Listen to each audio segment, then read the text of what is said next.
All right, so when you're ready to begin your project, we first need to create a sequence. And your sequence is going to appear over here in the timeline.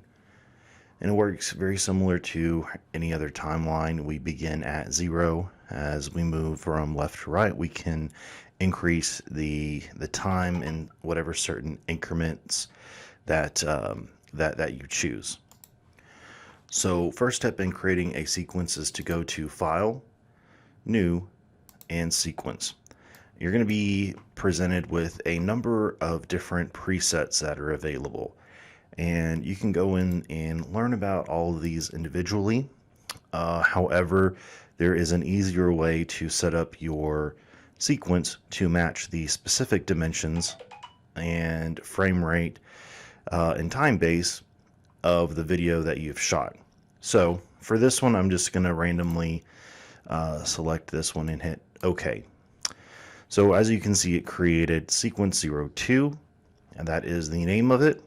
And we have our this timeline kind of indicator. As we move from left to right, we increase in time.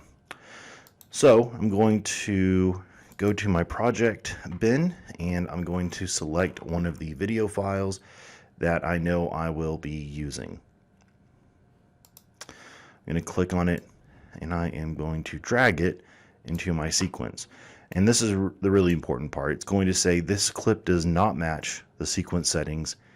Change sequence settings to match the clip setting. And I will say change sequence setting. And that's going to set this up so that it will specifically work for the video that we have shot. Now, I do want to show you what happens if you do not change the sequence setting, because this is another common problem that that can occur. So I'm going to create a new sequence, and let's see.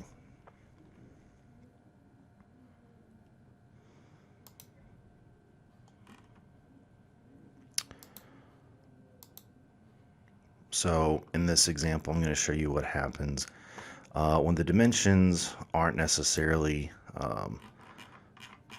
where they should be.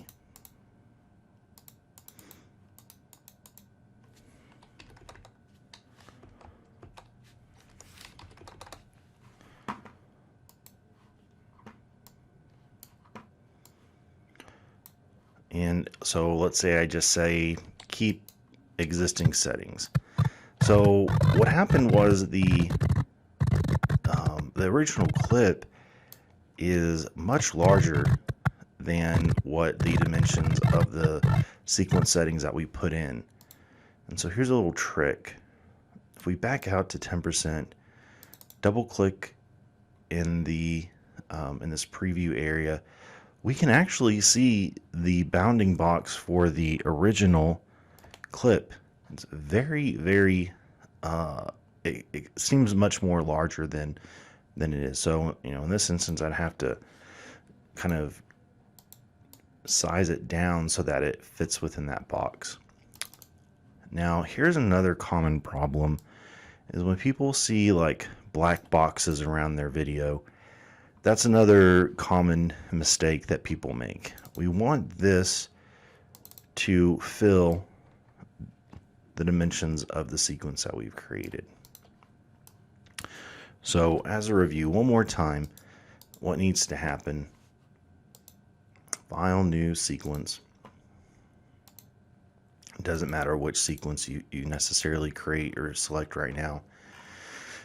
And then find a clip that that you know is similar to all the other clips. And when I say similar, you know, you shot them all on the same phone, whatever. Drop it in there and change sequence settings. One more problem that might occur. I'm going to do File, New, Sequence to show you. Let's see, this clip right here was actually shot in portrait. If I drop it in there and change sequence settings, well, the video we selected certainly fits in there, but we don't want it to fit that way. So this isn't good. We can also take a look at the another situation. So if we put a good clip in there, and then we try to go and put this landscape shot in there. We can see it doesn't work. We have these black bars on the other side. So in this instance, probably wanted to rotate this clip and get it to fit in that box just right. So hopefully this video is beneficial for you to create your sequence, get it sized properly, and match the sequence settings to the clips that you are going to be working with. If you have any questions, just let me know.